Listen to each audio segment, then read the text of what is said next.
Hello' everyone, welcome to my YouTube channel. বাকী কওকচোন, আপোনালোকৰ ভালনে? মোৰো ভাল। ভাবিলোঁ আজি এটা নতুন ৰেচিপি লৈ আপোনালোকৰ আগত আহিছোঁ। ইয়াত নতুন বাৰু আপোনালোকৰ কাৰণে নহয়, মোৰ কাৰণে নতুনেই দিয়ক, কাৰণ মই যিহেতু আগত বনোৱা নাই। চব্জি ঘৰত বনাইছোঁ, কিন্তু মই ভিডিঅ' আজিলৈকে বনোৱা নাছিলোঁ। ইয়াত ধুনীয়াকৈ মই নতুন কোমল কোমল ফুলকবি ওলাইছে ন, তো মই ধুনীয়াকৈ ফুলকবি আনিছিলোঁ। তাকে ভাবিলোঁ ফুলকবিৰে আজি মাছৰ জোল বনাম।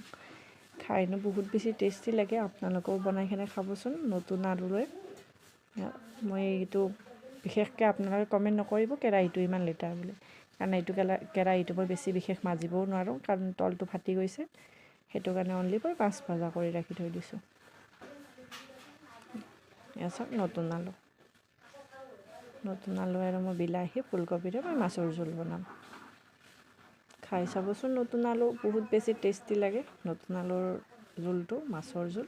এয়া চাওক, মই ফুলকবিখিনি ধুনীয়াকৈ চাফা কৰি ৰাখি দিছোঁ, কাৰণ ফুলকবিৰ মাজত বহুত সৰু সৰু পোক থাকে ন। এক চাইডে মই মাছো ভাজি আছোঁ, ভাবিলোঁ তাকে মই মাছৰ জোলটো, কাৰণ মাছ ভাজি যিখিনি মোৰ তেল গৈছিলে না ৰৈ, সেইখিনি তেলখিনি মই মাছৰ জোলত দিলোঁ। কোনে কোনে জানে বাৰু ক'বচোন, মাছৰ তেলটো আৰু কিয় আঞ্জাত দিয়ে, কমেণ্ট কৰিব। এইটো কাৰণে দিয়া হয় যে, কাৰণ মাছ ভজা তেলেৰে যিখিনি আঞ্জাখন বনাব না, সেইখন আৰু খাবলৈ বহুত বেছি টেষ্টি হয়।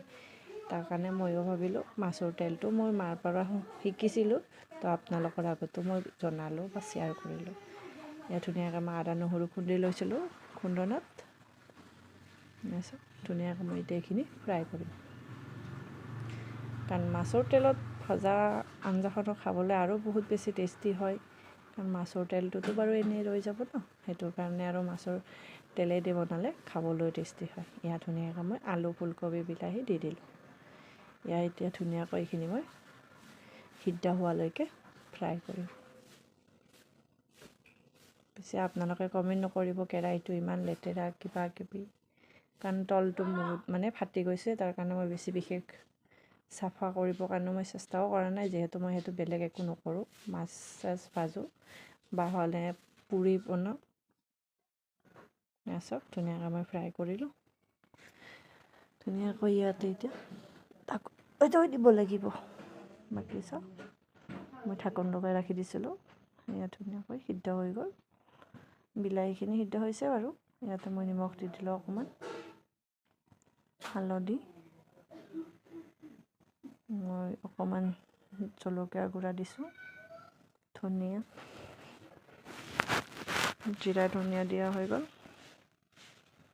অকণমান মই মিট মছলা লাষ্টত অকণমান দিম, বেছিও নিদিওঁ, কাৰণ বহুত বেছি মছলা হ'লেও খাবলৈ ভয় লাগে, কাৰণ আজিকালি মানুহৰ বহুত বেছি গেছৰ প্ৰব্লেম।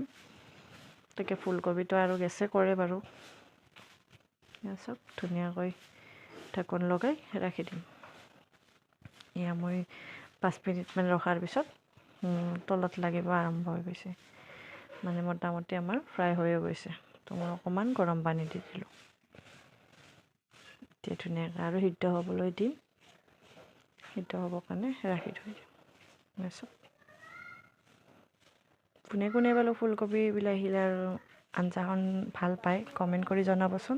মোৰ হ'লে প্ৰিয়, আপোনালোকে ভাল পায় নে নাপায়? মই কিন্তু বহুত বেছি ভাল পাওঁ, আৰু বাঢ়ি কৰি ৰাখিবলৈতো আৰু টেষ্টি। মই সেইটো কেৰাহীতে মই অকণমানকৈ বেঙেনা, বন্ধাকবি আৰু জাতিলাওৰ খাৰ বনাইছোঁ মাছৰ মাথাৰে। সেইটো এক চাইডে বহাই দিছোঁ। তাকে ভাবিলোঁ সেইটোও বনাই থাকোঁ, আপোনালোকক দেখাওঁ, আৰু মই মাছৰ জোলটো বনাই আছোঁ। চাওক, ধুনীয়াকৈ উতল আহি আছে। ইয়াতে মই মাছটো দি দিলোঁ। এইটো ৰৌ মাছ বাৰু, লোকেল হয়, কিন্তু পিচকেইটা বহুত বেছি সৰু সৰু কৰি দিছে। একো নহয় দিয়ক, সৰু কৰিলেও পেটতে যাব, ডাঙৰ কৰিলেও পেটতে যাব, হয়নে নহয় বাৰু? কমেণ্ট কৰি জনাবচোন। চাওক, ধুনীয়াকৈ এতিয়া ঢাকোন লগাই ৰাখি দিম, একদম কমাই পেলাই। চাওক, মোৰ হৈ গ'ল মাছৰ জোল। অকণমান কেঁচা ধনিয়া দি দিছোঁ। গোন্ধটোতো বহুত বেছি হৈছে ভাল, কিন্তু খাবলৈ বা কিমান টেষ্টি হয় আপোনালোকে ক'বতো নোৱাৰিব, কিন্তু মই খাইছোঁ বাৰু, খাবলৈও সিমানে টেষ্টি হৈছে।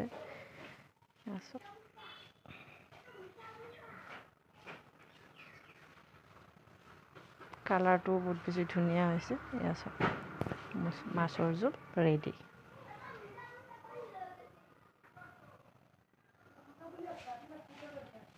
ইমান টেষ্টি। মোৰ মাছৰ জোল ৰেডি হ'ল। এয়া চাওক মোৰ থালিখন। কেনেকুৱা লাগিছে বাৰু কমেণ্ট কৰিবলৈ নাপাহৰিব। আপোনালোকে যদি মোৰ ইউটিউব চেনেলত চাই আছে তো ইউটিউব চেনেলটো ছাবস্ক্ৰাইব কৰিব, লাইক কৰিব, শ্বেয়াৰ কৰিব। ফেচবুকত চাই আছে যদি ফেচবুক পেজটো ফ'ল' কৰি দিব। এয়া চাওক, আপোনালোকলৈ আজিলৈ ইমানেই এখন নতুন চিম্পুল থালি লৈ আপোনালোকৰ আগত আহিছিলোঁ।